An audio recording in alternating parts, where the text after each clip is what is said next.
Para celebrar o Natal, temos também na nossa cultura o conto do Papai Noel, não é verdade? É a figura, às vezes, mais conhecida e mais vista. O vovô de barba branca, as crianças vão para o shopping tirar foto. Não é assim? É ou não é, gente? Ok, pensei que estava falando alguma coisa estranha, não é? Para celebrar o Natal também, acontece uma coisa muito interessante. Nós comemos meia-noite. Talvez é a única vez do ano onde a gente senta à mesa, né, para comer meia-noite, onde a família se reúne. Muitas famílias, é um momento que consegue se reunir, é um momento de Natal, de celebração de Natal, onde você consegue viajar. Eu planejava esse ano ir exatamente na semana de Natal visitar os familiares, não foi possível, mas é um momento muito bom, onde a gente consegue encontrar mais pessoas devido a feriados, etc. Ok? Então as famílias se reúnem e comem meia-noite. Olha que coisa interessante, a ceia meia-noite. E eu quero falar algo também muito interessante, para celebrar o Natal, trazendo o exemplo dos cristãos católicos romanos, é feito um culto ou uma missa meia-noite, a famosa missa do galo. E eu confesso para você que eu tenho que elogiar mais os cristãos católicos romanos do que os protestantes nesse sentido, porque na noite de Natal eles vão cultuar, eles vão se reunir meia-noite.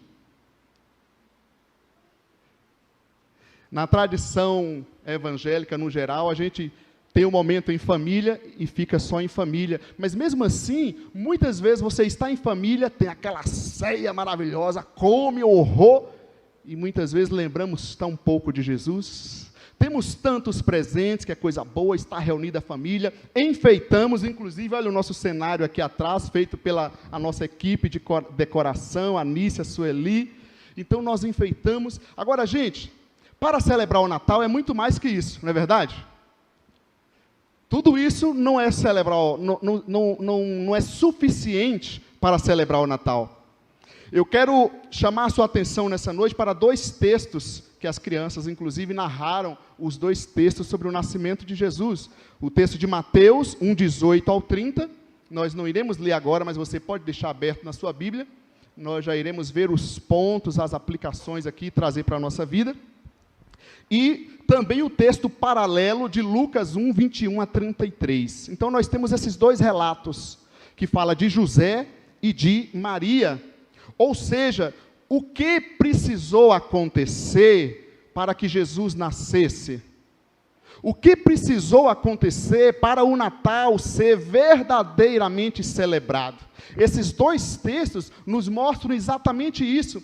O que aconteceu com José e com Maria, o que José e Maria precisaram fazer para que Jesus nascesse através deles. E, obviamente, para que o Natal fosse celebrado, porque Natal significa o nascimento de Jesus Cristo, do Filho de Deus aqui na terra. O que precisou acontecer? Então, eu e você, no ano de 2020, se queremos celebrar o Natal, para celebrar o Natal, o que é que nós precisamos fazer, aprendendo com a palavra de Deus aqui, com o exemplo de José e Maria? Primeira lição que eu trago para nós: para celebrar o Natal, temos que colocar Deus na nossa agenda. Mateus 1, versículo 18, diz assim: foi assim o nascimento de Jesus Cristo. Maria, sua mãe, estava prometida em casamento a José, mas antes que se unissem, achou-se grávida pelo Espírito Santo. Para celebrar o Natal, temos que colocar Deus na nossa agenda. Diz o texto que antes que o casamento deles fosse realizado, ela se engravidou do Espírito Santo. Temos que colocar Deus na nossa agenda. Isso significa antes de, quem aqui está namorando? Você de casa aí na transmissão, está planejando casar. Agora você imagina, a data de casamento está marcada para próximo sábado, 26 de dezembro, Idme. E aí vem o Senhor e diz: Idme, é o seguinte, você quer realmente me servir Você quer realmente que eu viva na sua vida? Você quer realmente que eu seja seu Deus? Antes do seu casamento, eu quero que você espere um pouco, porque eu tenho uma agenda diferente para você.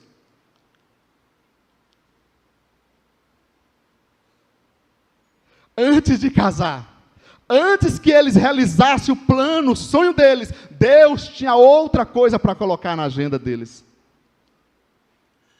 Quando eu já estava namorando 3 anos, e a mulher já dando aquela cobrancinha básica, você sabe que o homem é meio enrolado, se a gente não der uma apertada, o homem fica enrolando a mulher.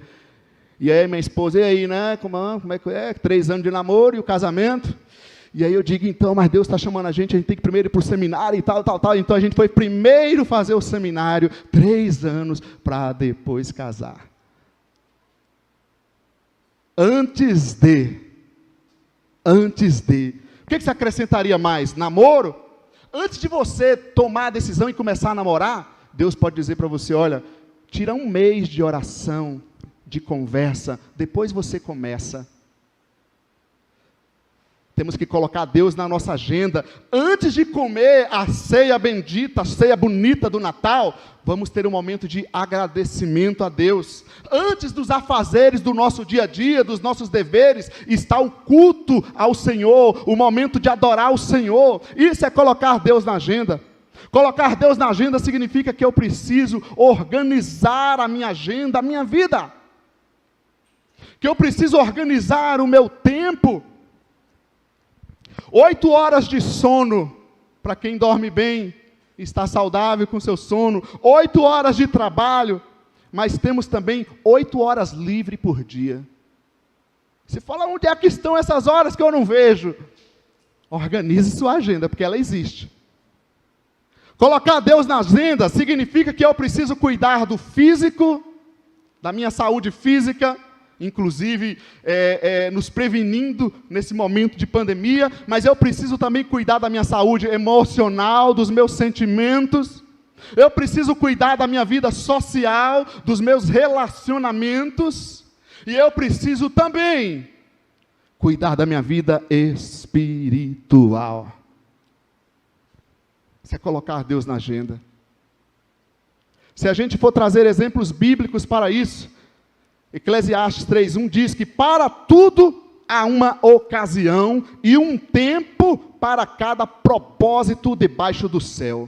Então há tempo, o que depende é qual é o meu propósito. Então José e Maria planejando o seu casamento, tudo organizado, a festa bonita, tudo organizada, e Deus disse, antes disso, eu tenho algo na sua vida. Antes de você levantar e sair correndo para trabalhar, eu quero que você na minha presença. Antes de você chegar morrendo de sono, cair na cama e dormir, eu quero ouvir tua voz, eu quero conversar com você. Para celebrar o Natal, temos que colocar Deus na nossa agenda. Amém, igreja? A gente pode lembrar de Mateus 6,33, que diz, busquem, pois, em primeiro lugar, o reino de Deus e a sua justiça, e todas essas coisas lhes serão acrescentadas. Se estamos fazendo todas as outras coisas, e estamos deixando a vida com Deus, o tempo com Deus, tanto coletivo quanto individual, isso nós não iremos celebrar um verdadeiro Natal. Para celebrar o Natal em 2020, temos que colocar Deus na nossa agenda, no nosso planejamento, em nome de Jesus, amém? Você de casa também, amém? Em segundo lugar,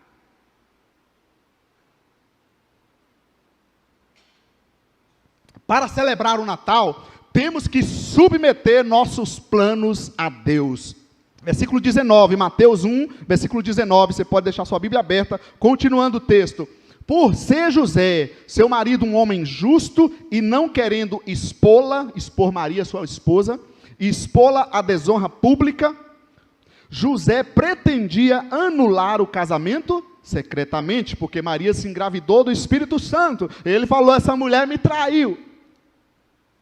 Mas diz o texto que por ser José um homem justo, é tipo assim, Deus chegou lá, José, eu sei que você é um cara justo. Eu sei que você tem boa intenção, que ele pretendia anular secretamente. Eu sei que você tem boa intenção, mas é o seguinte, eu tenho outros planos para você. Eu tenho uma outra coisa para você fazer. Você está pretendendo fazer algo, mas não é isso que eu quero para a sua vida. Temos que submeter nossos planos a Deus. O que é que você está pretendendo fazer? Ouça a voz do Senhor, celebre um verdadeiro Natal, ouvindo a voz de Deus, confirmando e orientando sobre cada atitude, sobre cada plano. Trazendo exemplos bíblicos, tem um texto muito conhecido, Provérbios 16, 1-3, diz assim: ao homem pertencem os planos do coração. Veja bem, então, nós devemos sim fazer planos, cabe a nós, diz o texto, ao homem pertencem os planos do coração. José, por exemplo, ele pretendia, era um plano dele, não está errado isso. Eu tenho que fazer planos, eu não posso ser uma pessoa acomodada, apática, parada, eu devo fazer planos para a minha vida. Ao homem pertence os planos do coração, mas do Senhor vem a resposta. O detalhe está em segundo lugar. As ideias que vêm na nossa cabeça, as coisas que vêm na nossa cabeça, os planos que vêm na nossa cabeça, a questão é, do Senhor vem a resposta da língua. Qual é a resposta que tem vindo de Deus? Todos os caminhos do homem lhe parecem puros, todos. Tudo pode estar parecendo correto e justo, mas o Senhor avalia o espírito ou a intenção. Submeter nossos planos a Deus é deixar Deus nos questionar, é deixar Deus nos avaliar, é deixar Deus dizer, olha, será que isso está certo? Será que é dessa forma? Será que é isso mesmo? Será que é assim mesmo? É deixar o Senhor nos chamar à sua presença. Amém, igreja? E aí o texto continua, consagre ao Senhor tudo o que você faz e os seus planos serão bem-sucedidos. Conversa com o Senhor, submeta seus planos a Deus, cada um deles. Seu casamento, seu plano de prosperar, no seu trabalho, de crescer, de ter filhos, coloca em oração a cada dia. Seus planos de melhorar a sua vida, seus planos de querer ser mais usado por Deus, seus planos de dizer, Deus guia a minha vida, coloca diante do Senhor, ore por isso, fale com o Senhor, em nome de Jesus, amém, igreja? Submeter nossos planos a Deus, nós podemos pensar que devemos ter reflexão sobre o assunto. Diz o texto que José pretendia anular, ele estava refletindo sobre aquela situação. Mas é difícil, né? A gente tem que se colocar no lugar dele. O rapaz lá, noivo, pronto para casar, de repente sua mulher aparece grávida. E aí, Jimmy, o que está acontecendo? De onde veio isso? O que é isso? Então temos que pensar sobre o assunto, refletir. Quando a gente não gosta de conversar sobre algum assunto, nós temos um grande problema. Nós não estamos submetendo nossos planos a Deus. Dialogue, converse com Deus, converse com seu cônjuge, com seus filhos, converse com a sua equipe, dialogue em nome de Jesus. Submeter nossos planos a Deus é pensar se nós estamos tomando decisões conscientes. Ele pretendia anular. Ele estava refletindo sobre aquilo e ele iria tomar uma decisão, se não fosse o Senhor aparecendo para ele, falando com ele, e se não fosse ele submetendo os planos dele ao Senhor, ele iria fazer aquilo. Então, para celebrar o Natal, temos que submeter nossos planos ao Senhor. Submeter é também a gente pensar se está havendo submissão aos princípios da palavra de Deus. O texto diz que José era justo e ele teve uma boa intenção. Ele não queria expor Maria de forma alguma. Para celebrar o Natal, temos que submeter nossos planos a Deus. Quais são os seus planos para 2020? Quais são os seus planos para o fim de ano? Quais são os seus planos para a vida com Deus? Quais são os seus planos para a sua família? Se você estiver naquela, eu não tenho plano nenhum, eu não sei de nada, então você precisa se levantar e olhar para frente, olhar para a vida. Porque a palavra diz que ao homem pertencem os planos do coração. Não fica esperando cair do céu, Deus fazer aquilo que é a sua parte. Planeje e organize, mas busque no Senhor, porque a resposta vem do Senhor. Amém? Amém, igreja?